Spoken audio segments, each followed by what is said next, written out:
Hola, buenos días a todos. Bienvenidos a esta entrevista de la semana dentro de nuestra sección de Foro FNN. Como sabéis, en Foro FNN tratamos siempre de dar visibilidad a nuestros líderes enfermeros. Tratamos de acercaros, que los conozcáis un poquito más, no solo desde su punto de vista de desarrollo profesional, sino también que los conozcáis pues esa parte más humana, ¿no? Un poco de estos líderes que forman parte de nuestra profesión. Para ello tenemos hoy el grandísimo placer de contar con un profesional de enfermería de reconocido prestigio y que además tiene una dilatada trayectoria dentro de una organización también muy prestigiosa, que es la Organización Nacional de Trasplantes. Estamos hablando de don Esteban Molano Álvarez. Él es enfermero, coordinador nacional de trasplantes y forma parte de ese grupo exclusivo, casi elitista, de 14 enfermeros que gestionan y coordinan todo el operativo de trasplantes y donaciones a nivel nacional. Bienvenido, Esteban. Un absoluto placer tenerte aquí con nosotros. Muchas gracias y buenos días a todos. Bueno, yo creo que lo verdaderamente importante y lo verdaderamente prestigioso no es ni siquiera solamente la ONT, ¿no? Lo verdaderamente importante es la red de coordinación de trasplantes que tenemos en España, que es una red súper importante, en el cual forman parte todos los equipos de coordinación de trasplantes de todos los hospitales trasplantadores y no trasplantadores, que son los que facilitan que seamos un país líder en donación. La ONT es un nodo más de toda esa gran red, pero sin el equipo de coordinación de trasplantes que hay en los hospitales, pues no podríamos hacer nada. Los equipos de coordinación, los equipos de trasplante, la ONT es un nodo más, un nodo que coordina toda esa gran red. Y permíteme que te añada que dentro de esa red de coordinadores de trasplantes que hay, un 40% de esos equipos de coordinación están compuestos por enfermeras. Con lo cual es también pues, algo muy, muy importante y una labor muy grata que hacen la enfermería en los hospitales también. Coordinar trasplantes. Pues aprecio tu humildad, Esteban, de decir, bueno, somos importantes, pero no tanto. Pero nuestra realidad, y lo digo también como enfermera que soy, es que conocemos poco la Organización Nacional de Trasplantes. A mí me gustaría que a lo largo de esta entrevista, pues, y de tu mano, pues conozcamos un poquito más esta organización que, como bien decíamos, su prestigio trasciende incluso a nivel nacional y muchos países se han fijado en este modelo. Y además han trasladado este modelo por la forma de trabajar, por ese servicio y absoluta pulcritud que dais desde la ONT, ¿no? A lo largo de esta entrevista, pues yo creo que vamos a entrar un poquito más en profundidad y además también quería abordar contigo cómo os ha afectado y cómo ha impactado la crisis, ¿no? Es la pandemia de COVID-19 a toda la actividad de trasplantes. Así que, si te parece, vamos a empezar ya la entrevista y sí que me gustaría, pues por todo esto que estamos diciendo, Esteban, que nos contaras qué es la Organización Nacional de Trasplantes, cuál es ese desempeño que realizas tú en esta organización y cómo llegas en tu desarrollo profesional a ocupar este puesto tan importante. Bueno, pues la Organización Nacional de Trasplantes, si hablamos desde el punto de vista funcionarial y administrativo, ¿no? Es una dirección general que depende del Ministerio de Sanidad. Bien, tenemos una directora general y luego tenemos un equipo clínico y un equipo técnico y administrativo que conforma la ONT. Pero en sí somos pocas personas. No sé si seremos en torno a 30 personas las que trabajamos en la Organización Nacional de Trasplantes. Es decir, que es una pequeña cabeza dentro de toda esta red que te estaba comentando antes, ¿no? Entonces, la Organización Nacional de Trasplantes lo primero que hace es coordinar a nivel nacional todos los trasplantes y todas las donaciones que se producen en el país. ¿Qué se encarga también? Pues se encarga de dar equidad a toda esa red de donación y trasplante, es decir, a través de unos criterios sobre todo clínicos, de urgencia clínica primero, y luego criterios territoriales, lo que hace es distribuir los órganos de los donantes entre todos los equipos de trasplante. Bien, de forma justa y de una forma que está previamente pactada entre todos los equipos de todos los hospitales que participan en la red.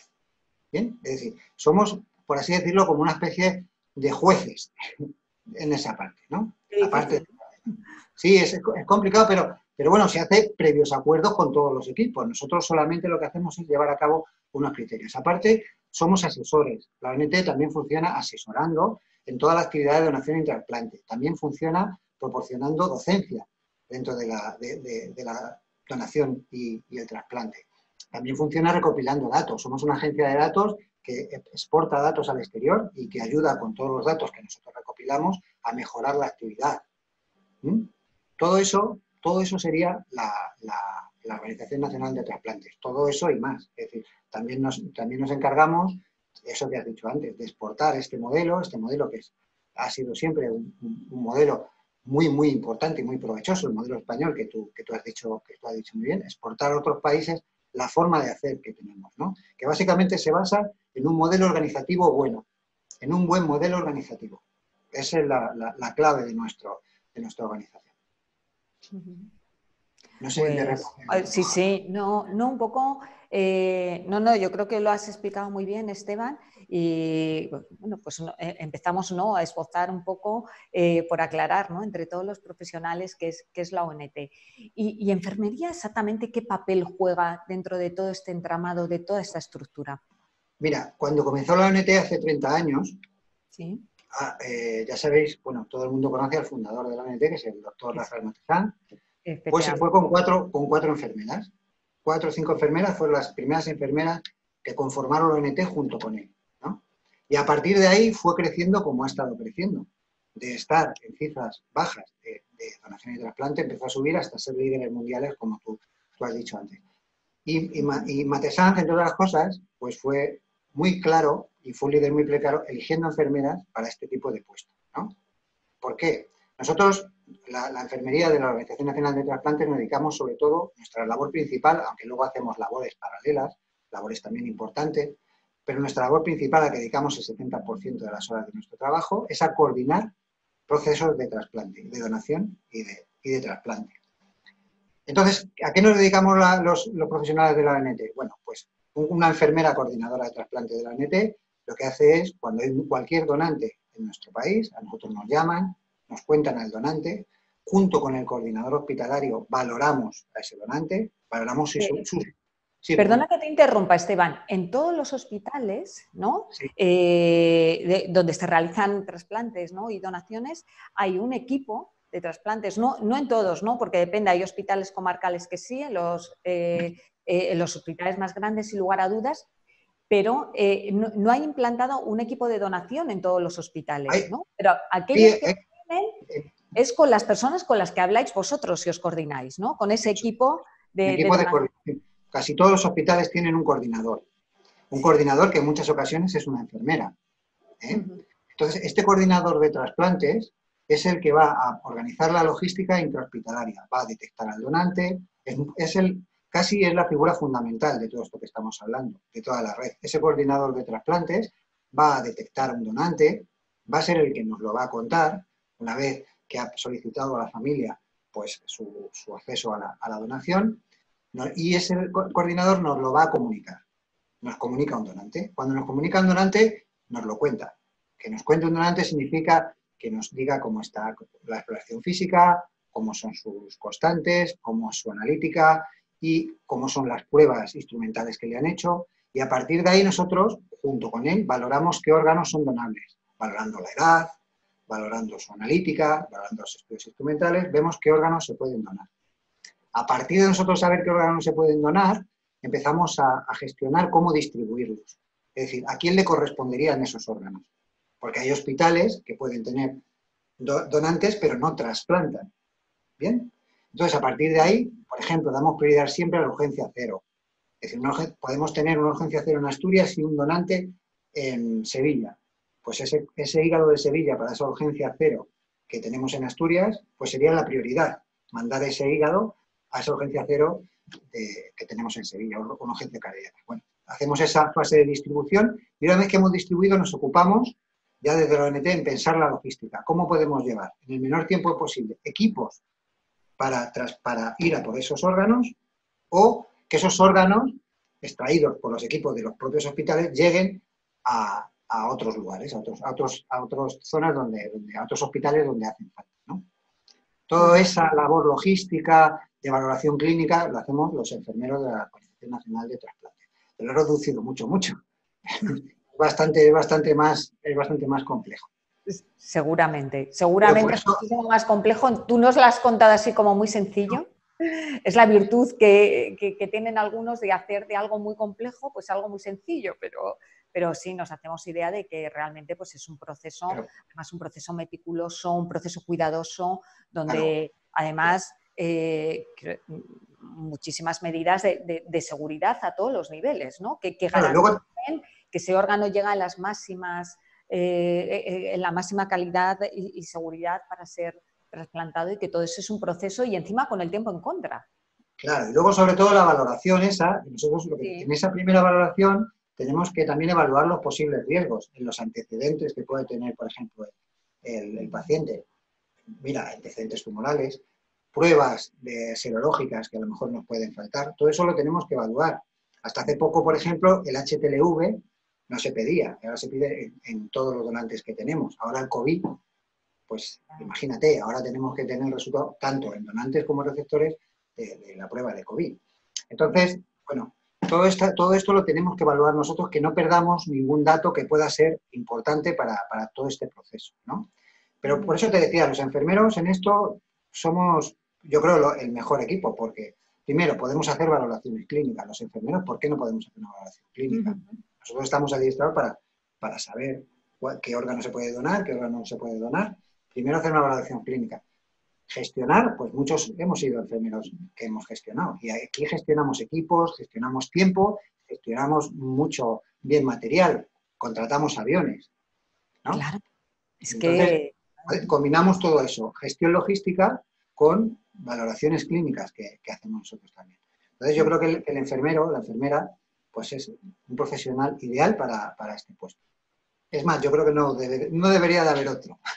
No puede haber otro. Bueno, no es corporativismo, ¿no? Pero bueno, sí. No. Yo creo que efectivamente enfermería tiene un papel de absoluto e indiscutible liderazgo, ¿no? En todo ese proceso que tú estás contando de coordinación de recursos a todos los niveles, ¿no? Y yo insisto que siempre con el tiempo en contra. O sea, no es un proceso Sí, que se claro. pueda dilatar tanto por la persona que está en esa urgencia cero esperando ese órgano, pues, tanto, como por la validez del órgano, ¿no? Yo creo que nos Lo hacemos principal, idea una de las cosas, totalmente de lo delicado de todo el proceso. claro, una de las cosas principales es valorar el tiempo de isquemia. Es decir, Claro, más de efectivamente. 3 horas un corazón no aguanta, más de 5 horas no aguanta un hígado. Entonces, Madre mía. tenemos que valorar esos tiempos de isquemia. ¿Y cómo ¿Vale? se trabaja con esa presión, Esteban? O Pues sea, a veces yo que vengo de una unidad de cuidados intensivos, sí, vengo del 12 de octubre, de la unidad de trauma y emergencias del 12 de sí. octubre, y bueno, trabajábamos con mucho estrés, pues creía que esto pues iba a ser una cosa, bueno, pero hay veces que se acumulan los donantes, tenemos muchos operativos, tienes que pensar en uno en otro, llega un vuelo, llega otro vuelo, te meten otro donante, hay que valorar otro, es decir, hay que aprender a priorizar mucho en este trabajo y pasamos verdaderas jornadas de mucho estrés y de muchas horas coordinando. Vamos, podemos llegar a estar las 24 horas coordinando del día. Madre Sí, mía. sí. Madre mía, apasionante. Además, hoy sales de guardia, yo me siento fatal, porque además por implicarte en toda la entrevista y digo, madre mía, que acaba de salir de guardia y estarás Hay que agotado. aprovechar el tiempo también. Pero también hay que aprovechar que tenemos que poner el foco. Y no podemos, es inevitable, ¿no?, hablar de cómo ha impactado el COVID-19, toda la emergencia en esta actividad, tanto de donación como de trasplantes, ¿no? Porque yo me pregunto, Esteban, hemos tenido, por desgracia, más fallecidos que nunca en un periodo de tiempo relativamente corto. ¿Eso se ha traducido en un mayor número de donación, en un mayor número de trasplantes, o se paró totalmente la actividad? Cuéntanos cómo habéis Bueno, funcionado y cómo se ha impactado. bueno, cuando acabamos el año 2019, Sí. teníamos la cifra más alta de donación que nunca había tenido nuestro país. En 2019 alcanzamos 49 donantes por millón de población. Por haceros una idea que puede parecer, Estados Unidos está en torno a 34, que es el segundo país, 34 donantes por millón de población, con lo cual estábamos en cifras, pues, récord de donación y trasplante, ¿no? Bueno, la pandemia ha afectado a 3 niveles, ¿no? Y a mí me gustaría con esto enseñaros un gráfico que lo voy a poner ahí, voy a intentar compartirlo con vosotros. Sí. Y si veis en el gráfico, yo creo que se ve muy clarito, ¿no? Fijaos cómo empezábamos en enero. En enero, esta cifra que veis aquí es el promedio diario de trasplantes que teníamos. Fijaros, en enero, entre el 3 y el 9 de enero, teníamos 16,3 trasplantes diarios.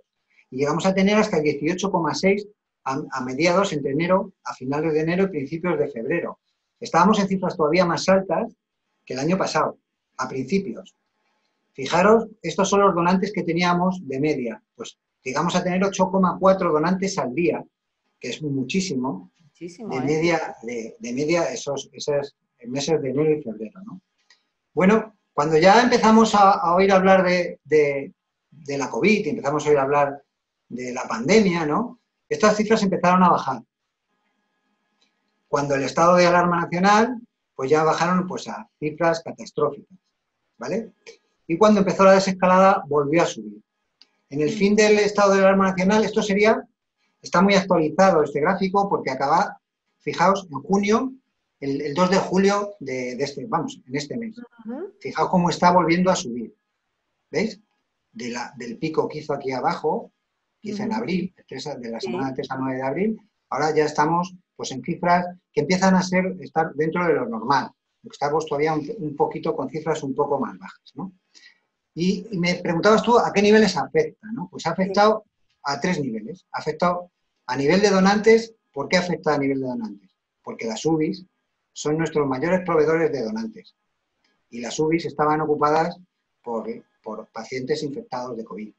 Con lo cual, no teníamos donantes. Luego se ha producido algo paradójico. Disminuyeron muchísimo las muertes encefálicas. Nos decían los equipos de trasplantes que no llegaba gente con lesión. Muchos habrán muerto a lo mejor en sus casas y no se han atrevido a ir a los hospitales porque estaban... Accidentes, ¿no? O sea, habrá accidentes cerebrovasculares, ictus. Claro, es que quiero dejar una cosa que dejar clara. Sí. Nuestro principal patología, por lo cual nosotros tenemos donantes, son los ACVs hemorrágicos, y los ACVs isquémicos, los accidentes cerebrovasculares. Los accidentes, por suerte, en nuestro país son muy, muy bajos, con lo cual nos proporcionan muy pocos donantes. Sobre todo nuestros accidentes son de ACVs hemorrágicos, ACVs isquémicos, lesiones cerebrales. Básicamente es nuestros principales donantes. Y son donantes de una edad avanzada, por eso también. Bien, pues lo que yo os comentaba, aquí yo creo que se ve claramente en el gráfico cómo que ha representado el COVID para nosotros. Primero, no teníamos donantes porque las camas de UCI estaban ocupadas y encima no había donantes. Luego, el segundo problema es el problema de los receptores. ¿Qué pasa? Los equipos de trasplantes no querían trasplantar porque a estos receptores hay que hacerles inmunosupresión. Vamos, no podían. Entonces, ¿cómo en una plena pandemia haces inmunosupresión a un paciente? Entonces, ese es un problema gordo. Y el tercer problema importante es el de los profesionales. Los profesionales estaban dedicados a luchar contra la pandemia. Muchos de ellos estaban trabajando, habían salido de quirófanos a trabajar en unidades de cuidados intensivos, en urgencias. Entonces, por esos 3 frentes, pues hemos bajado a esos niveles. ¿Bien? Ahora... perdona, Esteban, perdona, no, sigue hablando. Quería preguntarte una cosa, pero no, mejor sigue hablando. Pregunta. No, desde la ignorancia, porque un paciente fallecido de COVID, ¿sus órganos son trasplantables? Pregunto. No. Vamos a ver. Ninguno de los casos, ¿no? No. Una de las pruebas que hacemos ahora, la prueba es que tengan una PCR negativa para poder pasar a esa fase de ser donante, ¿no? Por así decirlo. Hay que hacer primero una PCR y si esa PCR es negativa, pues se puede valorar. Es más, a muchos equipos piden PCR en VAS. No les vale una PCR de exudado nasofaringeo, sino, por ejemplo, los trasplantados pulmonares, que fijaos qué órgano diana para la COVID, ¿no? Pues piden que se haga un VAS, que se haga un VAS, la PCR se haga en VAS, incluso se haga un TAC para valorar que no haya imágenes compatibles con la patología, con la COVID. Fenomenal. Vale, era un lapsus, pero me preguntaba yo, ¿no? Yo creo que no, en mi entendimiento no puede, no haya aprovechamiento, digo, pero bueno, para aclarar esto tan importante, ¿no? Que seguramente muchos profesionales que nos estén escuchando, incluso ciudadanía, que también tiene acceso a este tipo de entrevistas, pues se puedan estar preguntando, pero bueno, pues era por aclararlo, perdóname.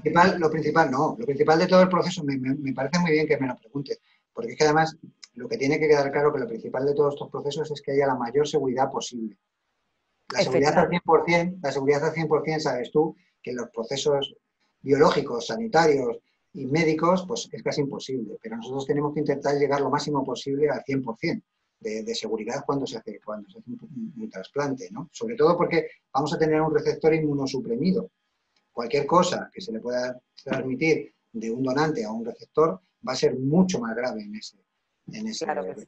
¿no? Nos hacemos totalmente cargo. No sé si nos quieres mostrar algún gráfico más o volvemos a compartir pantalla para poder vernos, Esteban, o quieres dejar la pantalla del gráfico. No, yo creo que esta es muy clara, ¿no? A ver, sí, no, esta es clarísima. Y cómo cayó y cómo... Eso, y seguimos, que te estoy interrumpiendo. No, interrúmpeme, para eso estás, ¿no? Muchísimas dudas y es que voy, pues no lo puedo evitar. Me salgo del guión, perdóname. Claro que quieras, no te preocupes. Dime. ¿Sigo yo contando algo? Eso es, sí, te cedo totalmente. Bueno, pues lo que te seguía comentando, bueno, pues eso supuso que pasáramos muchos días sin que hubiera donación. Y los programas de trasplante, pues se cerraban. Los hospitales cerraban programas de trasplantes.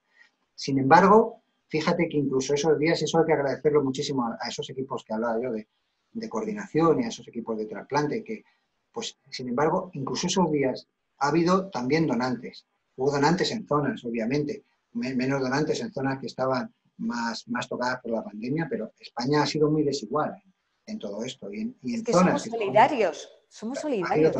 Sí, por supuesto. La peor de las situaciones, de verdad. Por supuesto que eso denota mucha solidaridad, porque otra cosa que te iba a decir es que tenemos muy bajas las negativas familiares. Muy poca gente niega la donación en circunstancias muy extremas, ¿eh? En circunstancias como la pérdida de un hijo o la pérdida de un compañero, de su marido, de su mujer. En esas circunstancias tan duras, pues muy poquita gente, y da igual raza, da igual religión, pero muy poca gente dice que no a la donación, que también es una labor muy importante del coordinador de trasplantes hospitalarios que pide, que solicita la donación de órganos de ese sexo. Es que menudo papel y en qué momento. Sí, a mí me parece encomiable la función esa Sin duda. En ese momento, ponte en ese papel, ¿no? En el papel del coordinador, que tiene que ir a esa familia destrozada y decirle eso. Aunque también te tengo que decir que a veces es un alivio para las familias, ¿no? Porque ven que esta muerte, la muerte tan dura, y que no ha sido tan inútil. Es decir, efectivamente. Que al fin y al cabo va a producir más vida, ¿no? Y puede ser un consuelo, ¿no? No sé si en el momento, pero quizá a medio, ¿no? Y largo plazo. Muchas familiares... luego esa aceptación, quizá, ¿no? De la pérdida. Consideran como un consuelo, como un alivio, que por lo menos ha servido para que otras personas vivan, ¿no? Es verdad. Pues, ¿y el momento actual, Esteban? ¿Ahora mismo seguís con el programa de trasplantes, así con absoluta normalidad? Y quería preguntarte, ¿no? Porque creo que sí que habéis desarrollado una especie de plan estratégico donde incorporáis medidas adicionales para mantener íntegro en cuanto a seguridad y garantías de todo este proceso, ¿no? Sí. A ver, se están desarrollando... Bueno, hombre, la normalidad, todavía no estamos en la normalidad. Primero porque hemos añadido pues, un requisito más para todos los donantes, es decir, PCR negativa para COVID, pero no solamente para los donantes, sino para los receptores. Todos los receptores también tienen que tener PCR negativa para ser trasplantados. Eso da lugar a que los procesos se alarguen mucho más, porque hay resultados de PCR que tardan hasta 4 horas en salir, con lo cual, cuando llaman a un receptor para que se le ponga un órgano, tienen que tener la seguridad de que ese receptor tiene PCR negativa y tienen que esperar un periodo de tiempo determinado, que eso hace también más complejo todo ese proceso que tiene que, ya digo, que va, como tú muy bien has dicho antes, va un poco contra el reloj, porque se juega con tiempos de isquemia, ¿no? Eso a nivel local de cada proceso. A nivel general sí que se está trabajando, se ha trabajado desde el principio, eso hay que decirlo, realmente ha trabajado junto con las coordinaciones autonómicas de trasplantes y junto con los coordinadores hospitalarios, ¿no? Pues ha trabajado en dar recomendaciones para que el impacto de la COVID sea lo menor posible, ¿no? Entonces ha hecho recomendaciones, sobre todo de tipo técnico, de qué tipo de muestra hay que sacar, con qué tiempo hay que sacar. Se recomienda tener una PCR 24 horas antes de no menos de 24 horas antes de la donación. Y ahora hay un plan estratégico para volver, ¿no?, a reforzar con seguridad pues todo lo que representa la donación la donación del trasplante en nuestro país, ¿no? Y se está desarrollando ahora, ya digo, con coordinaciones autonómicas y coordinaciones hospitalarias. Desde el primer momento, la verdad es que se ha agarrado el problema de frente, ¿no? Y se ha tomado de frente y se están tomando medidas desde el primer momento, que es otro de los éxitos también de la organización, ¿no? Que afronta todo con rapidez y con un modelo organizativo muy bueno. Sí, sí, sí, sí. O sea que podemos estar tranquilos, tanto los profesionales sanitarios como los ciudadanos, que os tenemos por detrás a vosotros, que la Organización Nacional de Trasplantes sigue dando sostén a esa actividad tan vital y tan importante, ¿no? En momentos tan trascendentes de la vida de la persona. Estamos tranquilos, ¿no? Totalmente. Hombre, por supuesto. Hombre, Claro en la medida de que, como hemos hablado antes, ningún proceso podemos hablar de 100% de seguridad, en la medida de lo posible y dentro de los procesos que tenemos en médicos de nuestro país, y que es un proceso más importante, pero un proceso más, pues sí que los ciudadanos, los profesionales pueden estar seguros de que todo pues se hace con las mejores condiciones posibles y de la mejor forma posible, y vamos, que tenemos exquisito cuidado, sobre todo ahora en plena pandemia, vamos. No me cabe ninguna duda, porque vuestra trayectoria es absolutamente exquisita en todo, como tú muy bien has dicho. Y Esteban, yo seguiría hablando y hablando y preguntándote, ¿no? Pero no quiero abusar tampoco de tu tiempo. Y sí que me gustaría, por finalizar un poquito esta entrevista, bueno, no sé si te ha quedado algo importante en el tintero que tú quieras decir y que no te haya dado yo pie a decirlo. No, bueno, Hemos recogido, ¿no? No, hombre, como estamos en un foro de enfermeros y Sí. me gusta estar en este foro de enfermeros y como hemos hablado muchas veces, que nuestra labor pues a veces no se conoce. En la ONT somos 14 enfermeros. En la ONT somos 14 enfermeros que trabajamos en coordinación. Aparte de coordinar, que es lo que un poco te quería explicar antes, nos dedicamos a otras labores, por ejemplo, a la donación del vivo, pues otros nos dedicamos a tejidos, otros nos dedicamos a biovigilancia, a diferentes funciones dentro de la organización, pero sí que es de resaltar que dentro de todo este mundo de la donación y el trasplante, pues hay mucha gente implicada. Primero, yo también querría implicar a las enfermeras que trabajan en las unidades de cuidados intensivos, que muchas enfermeras de unidades de cuidados intensivos están trabajando con donantes.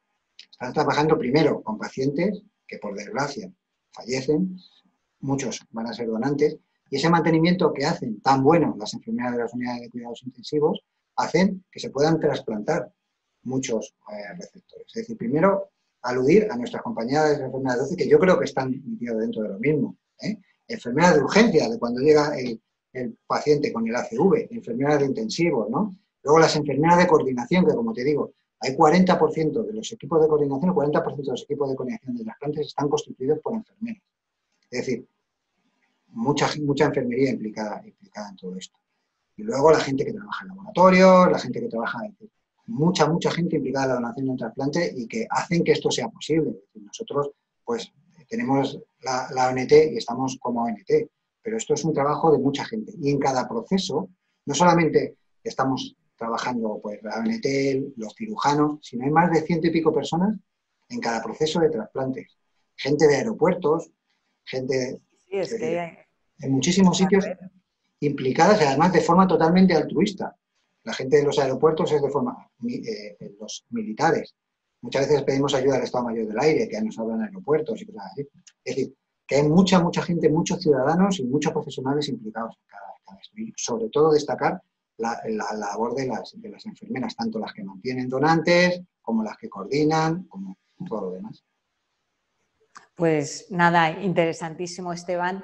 Vaya por delante, ahí queda todo lo que has dicho, ¿no? Destacar esa labor importantísima de todo el equipo, ¿no? Y yo creo que tú has nombrado más o menos a todos, ¿no? A todos los que forman parte de ese entramado, que hacéis esa grandísima labor.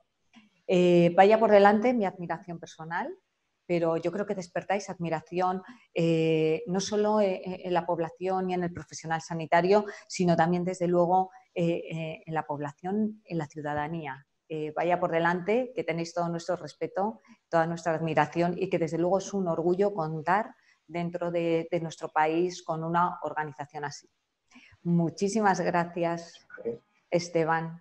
Muchas gracias y bueno, y yo dar la enhorabuena a todos esos compañeros, todas esas enfermeras que han estado. Nosotros hemos estado trabajando lo que hemos podido, pero bueno, toda esta gente que ha estado trabajando ahí, luchando de primera mano con esta pandemia y con nuestros pacientes, que bueno, la verdad es que enfermería, como siempre, lo ha dado todo y yo orgulloso de pertenecer a este colectivo tan importante y que hemos dado tanto en esta fase, a ver si se nos reconoce algo en algún momento, que también sería importante, ¿no? Pero Claro bueno. que sí, sí, sí, sí. Yo creo que habrá un antes y un después y yo creo que sí, que va a haber un reconocimiento. Por lo menos ya contamos con ese reconocimiento social, yo creo, Esteban, todas las enfermeras por la grandísima labor, ¿no? Yo creo que ha realizado la enfermería ahí en primera línea de la pandemia. Yo creo que sí, que vamos haciendo nuestros pinitos a nivel social. Nos falta meter un poco la cabeza más a nivel de toma de decisiones, que siempre hablamos de ello también a nivel de macrogestión, que yo creo que tenemos muchísimo que aportar. Tú serías también un gran profesional aportando muchísimo a ese nivel de macrogestión. Pues muchas gracias por participar en esta entrevista. Gracias por tu Gracias a tiempo vosotros. y gracias por tu labor, Esteban. Bueno, muchas gracias. Y a todos vosotros que tenemos la suerte de que nos seguís desde CNN todas las semanas en esta entrevista de la semana, daros las gracias también por esa lealtad y esa fidelidad que nos procesáis, que os esperamos la semana que viene en una nueva entrevista. Muchas gracias.